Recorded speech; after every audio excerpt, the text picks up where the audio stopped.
MPC चे विद्यार्थी तयारी करणारे लाखोंच्या संख्येने आहोत आणि जागा किती निघतात रे? मुठभर जागा निघतात, 100-200 जागा निघतात। आज आपण सरकारला किंवा जे कोणी राज्य करते उद्या सत्तेत तिथं बसतील त्यांना जाब विचारणार का नाही?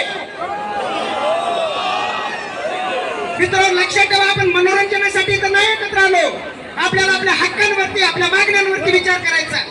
आपल्या मागण्या लक्षात घेणारे लोक या ठिकाणी आलेले आहेत। आदरणीय दादा इथं आलेले आहेत, तुमच्या युवकांचं नेतृत्व करणारे बळी सर इथं आहेत, अक्षय सर इथं आहेत। हे लोक तुमच्या मागण्या सरकारपर्यंत पोहोचवणार आहेत। तुमच्या हक्कांसाठी तुमच्या मागण्यांसाठी लढणारे लोक आज रस्त्यावरती आलेले आहेत। त्या लोकांपर्यंत आपल्या मागण्या पोहोचल्या पाहिजेत। मित्र जास्तीत जास्त आगामी काळात सुद्धा आपल्याला हा लढा मोठा करायचा आहे। इथे शांत नाही बसायचं। आपण 2x2च्या डेस्क मध्ये तोंड घालून दिवस रात्र अभ्यास करतोय, परंतु मित्रांनो 100-200 जागांमध्ये तुम्ही करणार काय? आज जागा जास्तीत जास्त प्रमाणामध्ये आल्या पाहिजे। 2024 ची राज्यसभेची शेवटची आड आपण म्हणतो, किती जागा आहेत? मुठभर जागा आहेत। उर्वरित लोकांच्या भविष्याचं काय? उर्वरित लोकांच्या भविष्याचं काय याचा विचार सरकार करणार का नाही? आम्हा विद्यार्थ्यांना पर्याय तुम्ही उपलब्ध करून देणार का नाही? मित्रांनो आपला एक प्लॅन राज्यसेवा असेल, कंबाईन असेल, हे तर आपले प्लॅन आहेतच। त्याही पलीकडे जर सरकारनं सरसेवेच्या सुद्धा जाहिराती जर नियमित काढल्या तर यातल्या कित्येक विद्यार्थ्यांना आपलं स्वप्न पूर्ण करता येईल। अजून एक महत्वाचा मुद्दा या ठिकाणी मित्र एक लक्षात ठेवा, आपण या ठिकाणी जमलेले सगळे विद्यार्थी हे शेतकऱ्यांची लेकरं आहेत आणि आपल्या घरी येणारा पैसा हा मित्र कसा येतो तुम्हाला माहित आहे। एक गोष्ट लक्षात ठेवा, आपले आई वडील त्यांच्या स्वतःच्या जीवावरती जास्तीत जास्त 1 ते 1.5 वर्ष आपल्याला नीट पोहोचू शकतात, परंतु मित्र जर एक प्रोसेस पूर्ण व्हायला 3-3, 4-4 वर्षाचा काळ लागतोय।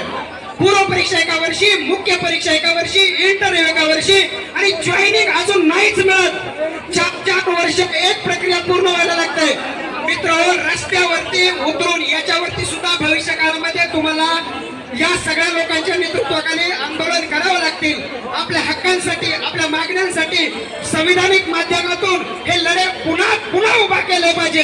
त्याच्याशिवाय मित्र सरकारपर्यंत या मागण्या आपल्या पोहोचणार नाहीत। सरकार कुठलंही सरकार असू द्या त्यांच्या धुंदीमध्ये ते त्यांच्या प्लॅन्स राबवण्यामध्ये ते व्यस्त असतात, परंतु मित्र आज जर हा देश तरुणाई टिकली, कारण उद्याचं भविष्य हे तुमच्या माझ्या हातामध्ये आहे आणि जर तुमचं माझंच भविष्य जर त्या ठिकाणी अंधारात असेल तर त्या ठिकाणी उद्या आपण कुठल्या महासत्तेची स्वप्न पाहतोय। मित्र हा देश जर तुम्ही आज आपल्या शेजारच्या देशामध्ये बघितलं तर शेजारच्या देशामध्ये काय परिस्थिती आहे?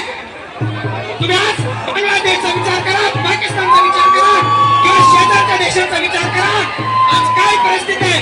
रोजगार अभावी लोक उपासमारीनं म्हणतायत। मित्र उद्याच्या काळामध्ये ही परिस्थिती आपल्यावरती सुद्धा यायला वेळ लागणार नाही। त्याच्यामुळे आपल्या हक्कांसाठी आगामी काळामध्ये अजून लढे जागरूक व्हायला पाहिजे। ओके, तुम्ही माझं ऐकून घेतलं त्याबद्दल मी तुमचा आभार आहे, परंतु ही ऊर्जा ही आगामी काळात सुद्धा तुम्ही सकारात्मक पद्धतीने वापरली पाहिजे। आपल्या मागण्यांसाठी तुम्ही जागरूक झाला त्याबद्दल तुमचं सर्वांचं पुन्हा एकदा आभार। ओके, धन्यवाद। तर मित्र मागण्या पुन्हा एकदा सांगतो,